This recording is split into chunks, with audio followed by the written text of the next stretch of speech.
Il mercato del falso in Italia vale lo 0,45% del PIL, un affare di dimensioni globali. La contraffazione rappresenta un pericolo per le aziende costrette in alcuni casi a chiudere di fronte alla concorrenza sleale dei falsi e un danno sociale per la salute se si pensa che secondo la Confartigianato tra i prodotti maggiormente imitati ci sono occhiali, giocattoli, abbigliamento.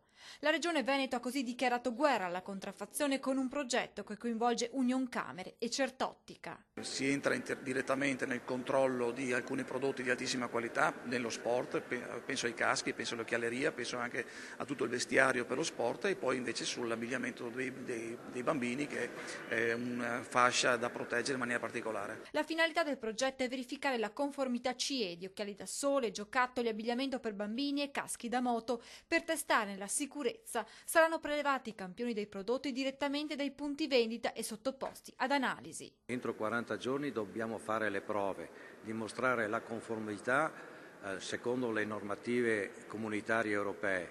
Una volta che il prodotto viene analizzato, se non è conforme dobbiamo ripetere la prova con il venditore. Se poi non passa, evidentemente il Ministero applicherà una sanzione e il ritiro del prodotto dal mercato. Tra i prodotti maggiormente contraffatti, come detto, gli occhiali, che rappresentano in Veneto e nella provincia di Belluno in particolare una risorsa economica fondamentale. Così la lotta alla contraffazione diventa una misura a tutela delle aziende e dei consumatori. La nostra lotta alla contraffazione è su più fronti. Da un lato per tutelare le imprese, perché evidentemente loro effettuano una grande ricerca e sviluppo, lo trasferiscono la ricerca e il costo di sviluppo sull'occhiale, poi arriva chi fa il falso, si appropria di un prodotto e di un marchio che non è proprio e svilisce l'occhiale nel rapporto qualità-prezzo.